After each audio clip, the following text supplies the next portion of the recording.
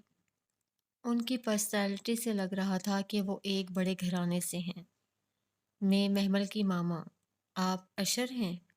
ان کی نظر سے لگ رہا تھا جیسے وہ حیران ہو کہ یہ ان کی بیٹی کی پسند ہے۔ اشر کو حیرانی کے باعث جھٹکا لگا۔ رات ہی اس کی بات ہوئی تھی اور صبح ماں حاضر تھی۔ آئیے۔ وہ دروازے سے ہٹ کر ایک طرف کھڑا ہو گیا اور انہیں اندر آنے کی جگہ دی۔ مریم نے اندر قدم رکھا اور آگے بڑھتے ہوئے اپارٹمنٹ پر ایک تائرانہ نگاہ ڈالنے لگی۔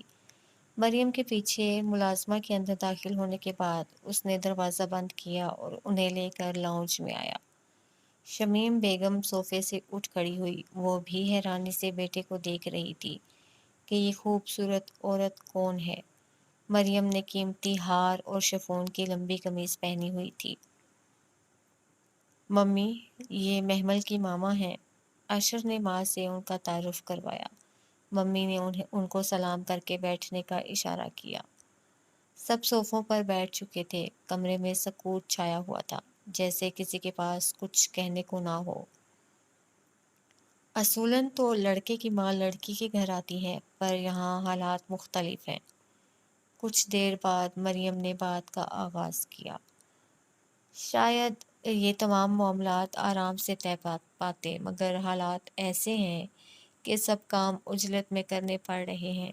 بس میں بیٹی کی پسند کے آگے مجبور ہوں۔ میرا بھی کچھ یہی حال ہے، شمیم بیگم نے دو بدو جواب دیا۔ اشر ٹانگ پر ٹانگ رکھے خاموش بیٹھا ہوا تھا۔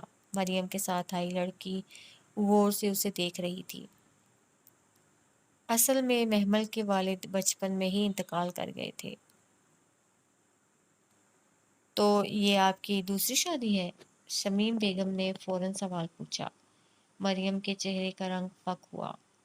مریم وہی رٹی ہوئی کہانی سنانے والی تھی جو اس نے اور محمل نے یاد کی تھی کہ واصف اس کے اصل والد نہیں بلکہ محمل کے والد کے دوست ہیں،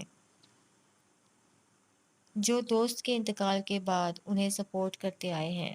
اسی وجہ سے والد کے خانے میں کسی اور کا نام لکھا گیا تھا اور محمل انہیں باپ کی طرح سمجھتی ہے۔ واصف صاحب کی اس شادی کے بارے میں صرف یوسف اقبال جانتے تھے، مگر سیاست میں آنے کے بعد وہ مزید محتاط ہو گئے تھے۔ آپ کو کیا بتایا ہے محمل نے؟ انہوں نے بہت محتاط انداز میں سوال پوچھا۔ شمیم بیگم چونک گئی تھی۔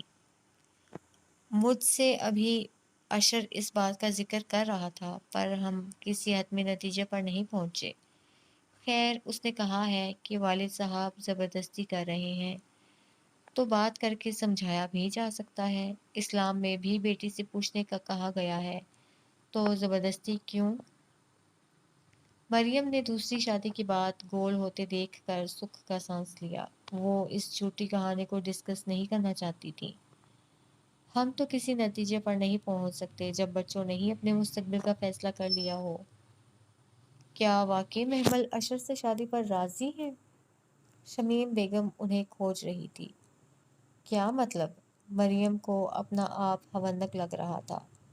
کیا کچھ چھپا ہوا ہے جو وہ نہیں جانتی؟ جبکہ ساتھ بیٹھی نگار پہلو بدل کے رہ گئی۔ اشر نے ماں کو آنکھوں سے اشارہ کیا کہ وہ کچھ نہ کہے۔ نہیں، اصل میں آپ کے اور ہمارے اسٹیٹس میں فرق ہے۔ یہ 8 سال کا تھا جب اشر کے والد کا انتقال ہوا۔ بس ہمارا یہ اپنا فلیٹ ہے اور میں ایک اسکول میں پرنسپل ہوں۔ اشر کو اپنے قدموں پر کھڑے ہونے میں ٹائم لگے گا۔ بہتر یہ ہوگا کہ ہم آئیں آپ کے گھر، لڑکی کا ہاتھ مانگیں اور جیسے ہی اشر سیٹل ہو شادی ہو جائے۔ شمیم بیگم حالات کی سنگینی سے ناواقف تھی۔ کاش بات اتنی ہی سیدھی ہوتی۔ اس کے والد اس کی شادی اپنے بزنس پارٹنر سے کرنا چاہ رہے ہیں اور اس وقت دونوں ہی ضد پر اڑے ہیں۔ یہ فارمل طریقے سے شادی کا ٹائم نہیں ہے۔ میں اتنی عجلت میں اسی لیے آئی ہوں کہ نکاح ابھی ہو سکتا ہے۔ اشر کے سر پر تو جیسے بم پھٹ گیا ہو۔ محمل نے ایسا کچھ نہیں بتایا تھا کہ یہ کام عجلت میں ہوگا۔ شمیم بیگم حیرانی سے ان کا منہ تکنے لگی۔ شام کو اس کا نکاح ہے اور اس نکاح سے پہلے ہی یہ نکاح ہو جانا چاہیے، ورنہ… ان کی آنکھوں کے سامنے مرجھایا ہوا بیٹی کا چہرہ گھوم گیا۔ ورنہ میں نہیں جانتی میری بیٹی کا کیا ہوگا۔ میں ایک دفعہ اس کے لیے کچھ کرنا چاہتی ہوں۔ آپ کا گھر اس جہنم سے بہتر ہوگا جہاں اس کی شادی کرائی جا رہی ہے۔ ان کے منت آمیز لہجے پر شمیم بیگم جو کچھ کہنے والی تھی خاموش ہو گئی۔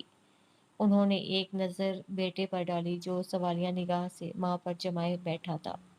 اگر وہ ایک بیٹے کی ماں تھی تو وہ بھی ایک بیٹے کی ماں تھی جو عارضی خوشی کا حصول چاہتا تھا۔ ایک ماں ان کے آگے سوالی بن کر آئی تھی تو وہ ایک ماں کو خالی جھولی کیسے جانے دیتی؟ صفورہ نے بھاری آنکھیں کھولیں۔ اس کے پاؤں بیڈ سے نیچے لٹک رہے تھے۔ وہ کچھ پل یوں ہی چھت کو گھورتی رہی۔ اس کا دماغ خالی سلیٹ کی طرح صاف تھا۔ اس کا دماغ بہت بھاری محسوس ہو رہا تھا۔ جسم بھی ایسے شل تھا کہ جیسے بہت کام کرنے کے بعد جسم میں طاقت نہ رہی ہو۔ وہ مشکل حوصلہ جمع کرتی وہ بیڈ پر اٹھ بیٹھی۔ وہ کیسے اس طرح غیر آرام دہ سوئی تھی اسے یاد نہیں آ رہا تھا۔ گہرا سانس بھر کر وہ بیڈ سے اتری۔ شل پیر اٹھاتی وہ واش روم کی طرف بڑھی۔ شاور لینے کے بعد وہ کچھ بہتر محسوس کر رہی تھی۔ اس نے سلک کے کاپر کلر کی خوبصورت سی قمیض پہنی ہوئی تھی اور شیشے کے آگے کھڑے بلو ڈرائر سے بال سکھا رہی تھی۔ شیشے میں خود کو دیکھتے ہوئے اس کی نظر راکنگ چیئر پر پڑی۔ اس نے کسی کو فون ملایا تھا۔ بلو ڈرائر آف کر کے وہ مڑی تو راکنگ چیئر کے نزدیک چھوٹی سی میز پر بڑا کپ نظر آیا۔ اس نے چائے پی تھی۔ کوئی تمہارا یقین نہیں کرے گا۔ اس کے کانوں میں الفاظ گونجے۔ اسے گزری رات بلر تصویروں جیسی نظر آ رہی تھی۔ وہ کون تھی؟ کیا وہ خواب تھا یا حقیقت؟ وہ پریشان کھڑی سوچ رہی تھی۔ ذہن میں اس لڑکی کی دھندلی سی تصویر آ رہی تھی۔ یا اللہ، یہ کون ہے جو اس کے پیچھے پڑ گئی ہے؟ اس نے دل پر ہاتھ رکھا۔ ڈائننگ ہال میں باسل، ہاجرہ اور عنایا بیٹھے ناشتہ کر رہے تھے۔ دونوں شام کی فلائٹ سے لاہور جا رہے تھے۔ باسل خاموشی سے ناشتہ کرتے ہوئے ان دونوں کی باتیں سن رہا تھا۔ ڈائننگ ہال کا دروازہ کھلا اور صفورہ سنجیدہ چہرہ بنائے اندر داخل ہوئی۔ باسل نے اونچی آواز میں انہیں سلام کیا۔ صفورہ نے سر ہلا کر جواب دیا اور خاموشی سے سربراہی کرسی پر بیٹھ گئی۔ عنایا غور سے اس کا پریشان چہرہ دیکھ رہی تھی۔ ملازمہ نے بہت دروازہ کھٹکھٹایا پر آپ نے نہیں کھولا۔ شاید نیند پوری نہیں ہوئی تھی۔ آپ کی یاد سکون کی گولی کھا لی ہوگی۔ بہرحال ہم نے مزید انتظار کرنا مناسب نہیں سمجھا۔ ہاجرہ نے صفورہ کو دیکھتے ہوئے بات کا آغاز کیا۔ نیند کی گولی پر صفورہ چونک گئی۔ انہوں نے تو کوئی نیند کی گولی نہیں کھائی تھی۔ پھر کیسے وہ بے خبر سوئی؟ ماما، آپ ٹھیک ہیں؟ انہیں خاموش دیکھ کر باسل نے فکر مندی سے کہا۔ میں ٹھیک ہوں۔ انگوٹھیوں سے بھرا بایاں ہاتھ انہوں نے بیٹے کے ہاتھ پر رکھا اور مسکرا دی۔ ہاتھ بڑھا کر انہوں نے تھرماس سے اپنی پیالی میں چائے ڈالی اور تھرماس واپس رکھ کر چائے کا گھونٹ بھرا۔ عنایا بہت غور سے ان کی ایک ایک حرکت دیکھ رہی تھی۔ چائے… ان کے ذہن میں جیسے بتی جلی۔ چائے میں کچھ تھا۔ ان کے ذہن میں سوال ابھرا۔ آج خاموش کیوں ہو؟ ہاجرہ نے سیب کا کتلا چباتے ہوئے صفورہ سے پوچھا۔ صفورہ نے ہاجرہ پر نظر ڈالی۔ اس کے ساتھ عنایا بیٹھی تھی جو انڈا کانٹے سے توڑ رہی تھی۔ اس کی پونی جھول رہی تھی۔ کیا یہی لڑکی؟ وہ پھر سے سوچنے لگی۔ سائڈ سے اس کی پتلی ناک اور ابھرے ہونٹ تو ویسے ہی تھے۔ باسل اور ہاجرہ نے نظروں کا تبادلہ کیا۔ تم… صفورہ نے عنایا کو مخاطب کیا۔ عنایا کانٹا منہ میں پھنسائے چونک کر انہیں دیکھنے لگی۔ کون ہو تم؟ تم مجھے مارنا چاہتی ہو؟ تمہارا اصل نام کیا ہے؟ تم کس مقصد سے یہاں آئی ہو؟ آگے جھک کر انہوں نے گھرا کر عنایا سے پوچھا۔ انایا نے ایک حیران نظر باسل پر ڈالی اور پھر ہاجرہ کو دیکھا۔ ہاجرہ پریشان سی انایا کو دیکھنے لگی۔ کیا ہوا ہے صفورہ؟ کیوں ایسے بات کر رہی ہو بچی سے؟ ہاجرہ اندر سے گھبرا چکی تھی۔ ماما، آپ کی طبیعت ٹھیک ہے؟ کیا ہوا ہے؟ باسل فکر مند نظر آنے لگا۔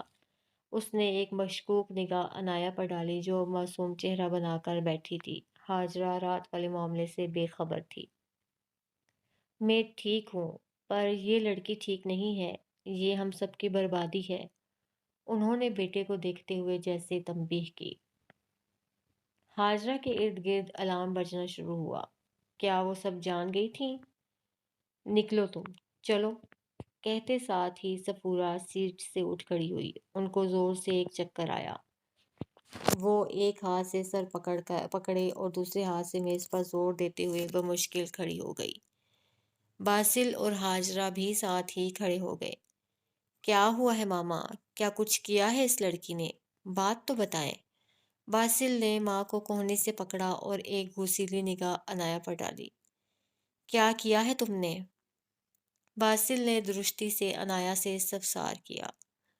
آپ اپنی ماما سے معلوم کیجیے۔ میرا کیا کام ہے آپ کی ماما سے؟ پتہ نہیں کیوں ایسے میرے بارے میں بات کر رہی ہیں۔ انایا نے معصومیت سے کندھے اچکائے۔ کیا کیا ہے اس لڑکی نے؟ کیوں اس کے پیچھے پڑ گئی ہیں؟ آپ بتائیں تو صحیح۔ ہاجرہ نے فکر مندی سے صفورہ کو دیکھتے ہوئے سوال کیا۔ ان کا دل بری طرح دھڑک رہا تھا۔ صفورہ نے انگلی انایا کی طرف اٹھائی۔ ان کی آنکھوں میں سے نفرت چھلک رہی تھی۔ اس نے وہ ایک ہی لفظ دہرا رہی تھی جبکہ باسل اور ہاجرہ دم سادھے ان کے اگلے الفاظ کے انتظار میں تھے۔ اس نے اور یکدم ان کے دماغ میں سائیں سائیں ہونے لگی۔ کیا ہوا تھا رات کو؟ وہ کیا بتانا چاہ رہی تھیں؟ ایسے لگ رہا تھا وہ سب بھول گئی ہو۔ ان کا اشارہ کرتا ہوا ہاتھ پہلو میں گر گیا۔ اپنے ہاتھ سے وہ خود ہی خوف زدہ ہو گئی۔ ان کی چپ دیکھ کر ہاجرہ نے آہستہ سے کہا، شاید رات کو انہوں نے سکون کی گولی نہیں کھائی، یہ ایلیوژنز دیکھ رہی ہیں۔ ہاجرہ نے بات سنبھالی۔ آئیے کمرے میں لے جاؤں۔ باسل نے ماں کو کندھے سے پکڑ کر نرمی سے کہا۔ ہاں ٹھیک ہے، میں شاید کچھ بھول رہی ہوں، میرا سر بہت بھاری ہو رہا ہے، انہوں نے دھیمے لہجے میں کہا۔ باسل ان کو کندھے سے پکڑ کر ڈائننگ ہال کے دروازے تک آہستہ سے چلاتے ہوئے لایا اور جیسے ہی وہ باہر نکلے ہاجرہ انایا پر جھکی۔ کیا کیا ہے تم نے؟ پھر کچھ کیا ہے؟ ان کے چہرے پر برہمی کا اظہار تھا۔ میں نے کچھ نہیں کیا، وہ پاگل عورت ہے، شاید شیزوفرینک ہے۔ انایا نے ہاتھ جھلا کر جان چھڑائی اور جگ کی طرف ہاتھ بڑھایا۔ بچے، اتنی جلدی کس بات کی ہے؟ ہاجرہ نے بیٹھتے ہوئے نرمی سے اسے سمجھایا۔ انایا نے ایپل جوس گلاس میں ڈالا۔ تم بخوشی ان سے بدلہ لینا، پر ہم قانون اپنے ہاتھ میں نہیں لیں گے۔ تمہاری جائیداد بھی واپس ملے گی تمہیں۔ جائیداد رکھیں اپنے پاس۔ مجھے دکھ ہے کہ انہوں نے ماما بابا کے جانے کے بعد میری حفاظت نہیں کی، بلکہ مجھے ہی مارنا چاہا۔ نہ جانے میرے پیرنٹس کار ایکسیڈنٹ میں مرے تھے یا مروائے گئے تھے۔ اس نے سر جھٹک کر جوس کا گھونٹ بھرا۔ اور آپ کے شوہر، ان کو تو واصف نہیں مروایا تھا نا؟ نہ جانے اور کتنے قتل اور دہشت گردی کی ہو۔ ہاجرہ اداس بیٹھی اپنی بھتیجی کو سن رہی تھی۔ لیکن تمہارے پیرنٹس کو انہوں نے نہیں مارا۔ میں تمہیں نہیں روکوں گی حساب لینے سے، مگر تھوڑا صبر کرو۔ ہاجرہ نے آگے بڑھ کر انایا کا ماتھا چوما اور اٹھ گئی۔ اچھا نشہ تھا، بس مجھے یہی ریزلٹس چاہیے تھے۔ تمہیں تو اب میں ذہنی مریضہ ثابت کر کے ہی رہوں گی۔ جوس کا گھونٹ بھرتے ہوئے انایا نے معنی خیز مسکراہٹ منہ پر سجا کر سوچا۔ جوس پی کر وہ ڈائننگ ہال سے نکل کر اپنے کمرے کی طرف بڑھ رہی تھی۔ آج وہ بہت مطمئن تھی۔ یکدم کسی نے اس کو ہاتھ سے پکڑ کر جھٹکا دیا اور دیوار سے لگا دیا۔ انایا کی خوف سے چیخ بھی نہ نکل سکی۔ وہ خوفزدہ سی دیوار سے لگی سامنے کھڑے باسل کو دیکھ رہی تھی، جس کے چہرے پر بلا کی سنجیدگی اور غصہ تھا۔ ماتھے پر شکنیں تھیں اور چبھتی ہوئی بھوری آنکھیں انایا پر مرکوز کر رکھی تھی۔ انایا کا دایاں بازو اب بھی اس کے ہاتھ میں تھا۔ کیا کیا ہے میری ماں کے ساتھ؟ بتاتے بتاتے وہ کیوں خاموش ہو گئیں؟ اس پر جھک کر باسل نے اس سے سوال کیا۔ یہ کیا بدتمیزی ہے؟ چھوڑو میرا ہاتھ۔ انایا اب سنبھل چکی تھی۔ بائیں ہاتھ سے وہ باسل کا ہاتھ اپنے بازو سے ہٹانے لگی۔ اور یہ سوال بعد میں آپ اپنی ماما سے پوچھیے گا جنہیں ایلیوژنز آتے ہیں۔ شٹ اپ، باسل نے ناگواری سے کہا۔ اگر مجھے پتہ لگا کہ ماما کی خراب طبیعت کی ذمہ دار آپ ہیں تو میں آپ کو چھوڑوں گا نہیں۔ آپ کے اوپر 24/7 میری نظر رہے گی۔ اس نے سیدھا ہو کر 2 انگلیاں اپنی آنکھوں تک لے جا کر انہیں 2 انگلیوں سے اس کی طرف اشارہ کیا اور اس کا بازو چھوڑا۔ آپ سمجھدار ہیں باسل صاحب، میں آپ سے سمجھدار فیصلے کی امید رکھتی ہوں۔ بازو کو سہلاتے ہوئے انایا نے ذو معنی بات کی۔